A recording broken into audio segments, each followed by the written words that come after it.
여러분 안녕하십니까, 진성호입니다. 최강욱 의원의 이 SNS 때문에 추미애 장관이 이 국기를 문란했다, 제2의 최순실 사태다, 국정농단이다, 이런 비판을 받았습니다. 원희룡 제주지사, 진중권 씨, 온갖 비판을 받았습니다. 그러자 추미애 장관이 엄포도 나왔습니다. 이미 다 해결됐다, 충분히 해명했다, 그리고 직접 SNS에 해명을 했습니다. 그리고 최강욱 의원이 지목했던 나는 지인의 글을 옮겼을 뿐이다, 그리고 한참 뒤에 누구냐고 묻자 최민희 전 의원이라고 했습니다. 최민희 전 의원이 드디어 입을 열었습니다. 그런데 최민희 전 의원의 말 때문에 오히려 추미애 장관이 더 늪속에 빠진 것은 아닌가 하는 지적이 나오고 있습니다. 누가 봐도 추미애 장관, 최강욱 의원, 최민희 전 의원, 상식적으로 납득하기 어려운 일을 벌인 게 아닌가 비판이 나오고 있습니다. 추미애 장관은 또 고발당했습니다. 한 군데에서 고발당했지만 지금까지 여러 군데에서 고발했기 때문에 이 아들 문제로 고발당한 것을 포함해서 지금 이제 워낙 많은 피고발인이 됐습니다. 윤석열 검찰이 제대로 수사를 할 수 있을지 모르겠습니다. 제대로 한다면 어쩌면 실형 선고 가능할지도 모르겠습니다. 진성호의 융단 폭격 시작합니다. 추미애 법무부 장관을 융단 폭격합니다. 방송에 앞서 아직 진성호 방송의 구독자가 아니신 분들은 붉은색 구독 버튼 눌러주십시오. 더 좋은 방송으로 보답하겠습니다. 자, 박원순 서울시장 사태 때문에 지금 추미애 장관의 이 문제, 이 공공기밀, 공공비밀 누설 의혹, 이것은 조금 묻혔습니다. 그럼에도 불구하고 추미애 장관 본인이 불을 붙였습니다. 지금 정치인들은 박원순 시장 사태가 있고 난 뒤 SNS 활동이라든지 공식 활동을 자제하고 있지만 추미애 장관은 여전히 왕성하게 하고 있습니다. 내가 뭐 이런 선물을 받았네 자랑하는 것도 올리고, 그래서 망신도 당하고 또 자신의 입장을 SNS에 올렸습니다. 그런데 이 추미애 장관의 글이, 또 최민희 전 의원의 글이 이 미공개 법무부 입장문의 유출과 관련해서 더욱더 논란을 증폭시키고 있는 것은 아닌가 생각됩니다. 자, 10일 최민희 전 의원이 드디어 입을 열었습니다. 추 장관 보좌관 중 한 명으로부터 최종 확정본이라는 메시지를 받았다, 이렇게 밝혔습니다. 자, 이 문제, 최민희 전 의원이 바로 추 장관 보좌관 중 한 명으로부터 최종 확정본이라는 메시지를 받았다고 한 것이 어쩌면 또 다른 물증이 될 수도 있습니다. 자, 최강욱 열린우리당 대표가 전날 최 전 의원 글을 복사했다고 밝힌 지 하루 만입니다. 왜 그러면 그동안 최 전 의원은 입을 닫고 있었을까? 이렇게 말합니다.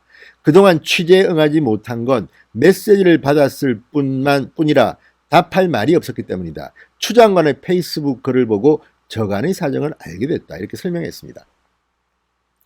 자, 그런데 최민희 전 의원의 이 말이 조금 더 한 걸음 더 문제를 키운 것 같습니다.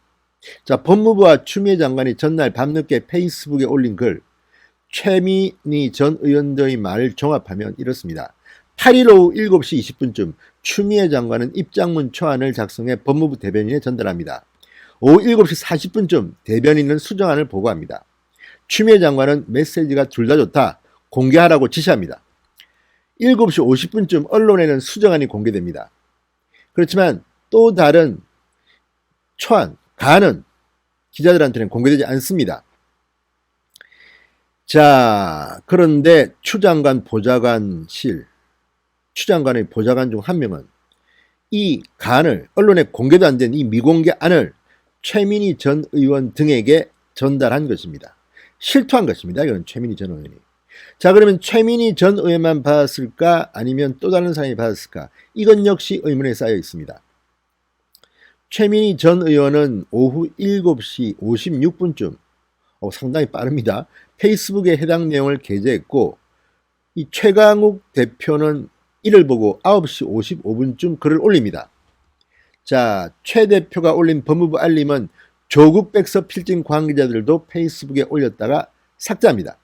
왜 조국 백서와 관계된 사람들만, 최민희 전 의원을 포함해서 다 이렇게 이 법무부의 미공개된 가안을 받았을까요? 이것만 받았을까요? 아니면 그전에도 비슷한 내용을 수시로 추미애 장관의 보좌관으로부터 받았을까요? 이런 의문이 들지 않을 수가 없습니다. 합리적인 의심입니다.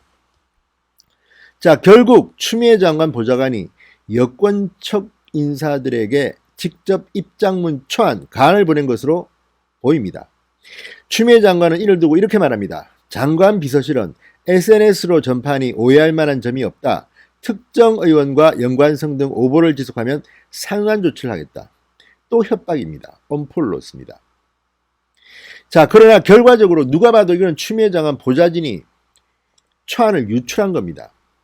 추미애 장관은 문제가 없다, 오해할 만한 점이 없다고 주장하지만 이것은 추미애의 생각일 뿐입니다. 법적으로 과연 이게 온당한지는 앞으로 더 따져봐야 합니다. 자, 법무부는 진상조사 등 추가 조치 계획이 없다는 입장입니다. 그러자 진중권 씨가 발끈했습니다. 법무부에서 감찰에 들어가야 하는데 당연히 감찰할 리 없다. 장관의 명으로 성명미상자가 최민희 전 의원을 포함한 일군의 사람들에게 법무부의 입장을 보여주는 문헌을 유출한 혐의는 반드시 진상을 규명하고 넘어가야 한다. 이렇게 말했습니다. 자, 지금 진중권 씨 말처럼 누가 봐도 이런 식의 것, 일반 국민은 모르는 이런 내밀한 내용들을 왜 추미애 장관의 보좌관실은 특정 조국 백서 집필진, 최민희 전 의원 이런 인사들에게만 보내줍니까? 이렇게 보내주라고 돼 있습니까? 이게 바로 최순실과 같은 국정농단이 아니냐고 지금 야권에서는 반발하고 있는 겁니다. 자, 바로 고발에 들어갔습니다. 자, 시민단체 사법시험 준비생 모임 사준모는 추미애 장관과 보좌관을 공무상 비밀 누설 혐의로 고발했습니다. 사준모는 법무부는 국가기관으로서 정보의 취급과 누설에 매우 엄격하게 관리되어야 함에도 내부 정보를 외부에 초안을 유출한 건 공무상 비밀 누설죄가 성립한다고 말했습니다. 또 다른 시민단체 법치주의 바로세우기 행동연대는 10일 최 대표와 최민희 전 의원 초안을 유출한 추미애 장관 보좌관 등을 공무상 비밀 누설과 허위사실 유포 혐의로 고발했습니다. 자, 법치주의 바로세우기 행동연대는 언론사도 받지 못한 공개되지 않은 법무부 초안을 최 대표 등 친여 인사들만 받은 사건은 국기문란이자 국정농단이다. 이렇게 말했습니다. 어쨌든 이런 고발들이 계속 들어가고 있습니다. 법무부 장관은 검사들의 인사권자입니다. 제대로 수사할 수 있을까요? 마음만 먹으면 못할 것도 없습니다. 자, 원칙에 따라 법치주의에 따라서 윤석열 검찰은 추미애 장관과 최강욱 대표, 최민희 전 의원을 신속하고 엄정하게 수사하시기 바랍니다. 신성호의 융단 폭격이었습니다. 여러분 감사합니다.